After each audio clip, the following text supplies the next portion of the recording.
One of the most common reasons software projects fail, or don't get enough necessary funding to get off the ground, are requests for proposals or RFPs written with unclear project requirements or not in enough detail.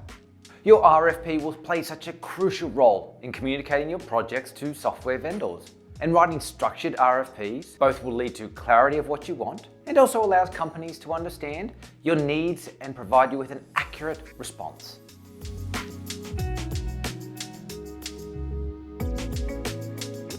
Hi, I'm Matt, CTO at Spring Digital. And today, let's walk through the basics of the request for proposal process and provide you guidelines to make your own well-structured and practical proposal requests. So, what is an RFP? A request for a proposal describes a software project in detail, so potential vendors can submit proposals for the design, development, technology, and so on. Complex software projects demand a lot of detailed information, and a detailed RFP allows you to compare vendor proposals and evaluate different ways to solve a single problem. So where do you get started? In general, your RFP document should focus on explaining the most critical aspects of the solution you want to develop and what they should achieve. Let's look at the key sections. Number 1, project overview. This is a brief introduction that includes the current state of the project, whether it's an idea still, a prototype, or a full working solution.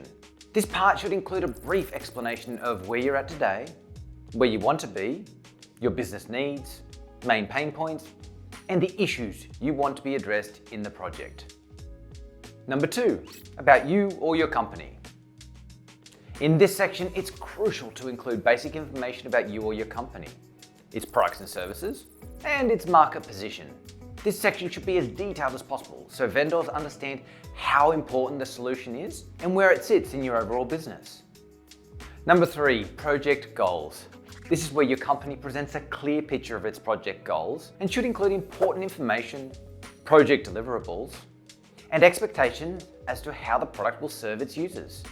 Here, you can also include any restrictions you may have and information on your target audience. Number 4, project details. Providing detailed information about your project is the most important item you can add to your RFP. So as long as you have non-disclosures in place with your vendors, try to provide as much detail as you can. Potential software vendors will use this to establish estimates for you and your project. And the more detail you provide here, the more accurate your estimates will be. A section presenting technical requirements is a useful addition too. In projects with Spring Digital, we understand that crafting project details is difficult for some companies. We can help here with an exploratory phase we call the digital discovery to outline these high-level requirements with you. As essentially a business and technical sounding board, this can help get your idea at least on paper and in a form where it can be critically reviewed. Feel free to reach out if you need help with this. Number 5, project timeframe. Timelines in RFPs are only estimates, as they cannot be completely accurate without a huge amount of information. Your goal here is to provide key dates you may have commitments around, or any constraints related to time.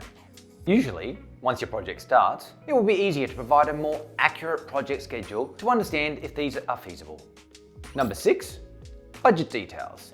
The budget is one of the key aspects of any project, and it should be included in your RFP as a price range for the entire project. After all, you don't want to waste time with vendors that are too much for your budget. Number 7, evaluation criteria and review. These are the criteria that you will use to evaluate whether your project needs have been met in a given proposal. It's great to at least add these at a high level in your RFP, as vendors will be able to address these directly in their responses. Once you receive responses from your RFP from software vendors, it's important to analyze them all. If you have a committee, it's often easier to break the parts of the proposal up into several sections and hand them off to experts in that area for assessment. Technical goes to CTO, budgets to the finance team, and so on. You get the point. Use evaluation scores across all sections to help make judgments as empirical as possible. I hope you found this video helpful, and please remember to like and subscribe for more helpful information just like this. A detailed proposal is a great way to gather all of the information in one place and save valuable time in the overall process of finding a suitable partner. When they are not detailed enough, vendors will have to make a lot of assumptions, which will influence the accuracy of their offer and usually push the price up. See you next time.